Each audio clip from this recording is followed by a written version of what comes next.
On est en 2016.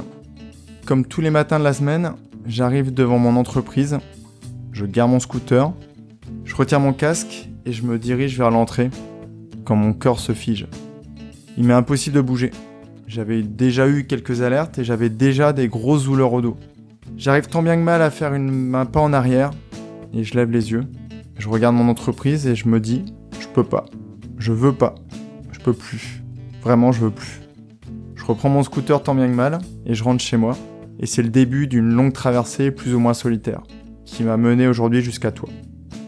S'ensuit tout ce que je t'ai déjà raconté, sans rentrer dans le détail pour protéger Manon, ma petite fille, et ma conjointe.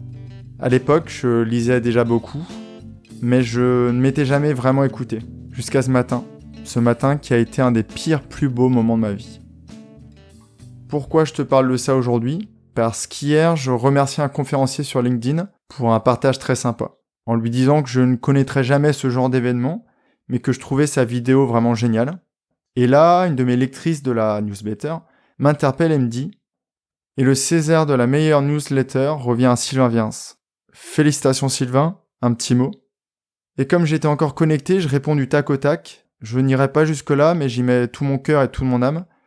Puis sur cette phrase, instinctivement, je rajoute « Je tenais à remercier mon burn-out, pronout, je sais pas vraiment trop comment ça s'appelle, sans qui je ne serais pas là aujourd'hui.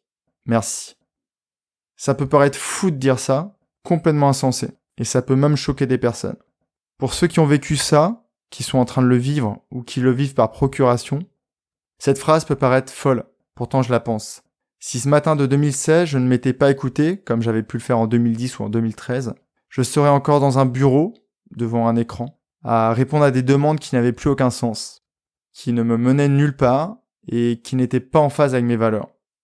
Pour moi, le burn-out n'est pas que professionnel. Cette maladie représente une perte de sens, une grande dissonance entre ce que tu aimerais faire et ce que tu fais réellement.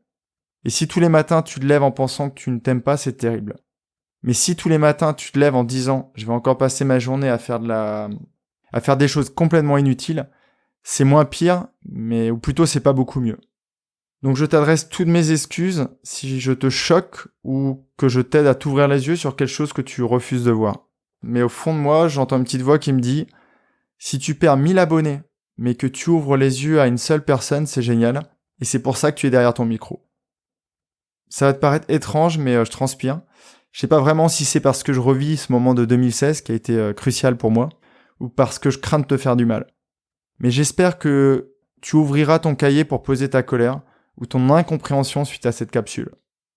Dans l'épisode sur les tempêtes, je disais que quelquefois ces creux de la vie nous faisaient avancer, et ce matin de 2016 pour moi ça a été le début du début. Ces déclics peuvent être des ruptures, des maladies, voire bien pire.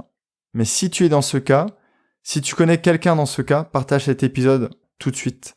Ou plutôt fais ce que tu veux, mais s'il te plaît, vraiment, écoute-toi, regarde-toi, ressens-toi. La vie est difficile, mais elle peut être vraiment super belle.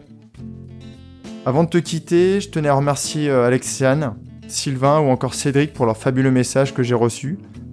Quand je vous lis, je sais pourquoi je suis là, donc un grand merci. Je te souhaite une très belle journée, prends vraiment bien soin de toi. Bienvenue dans mes abonnés si c'est le choix que tu as fait, et merci si tu as décidé de partager cet épisode.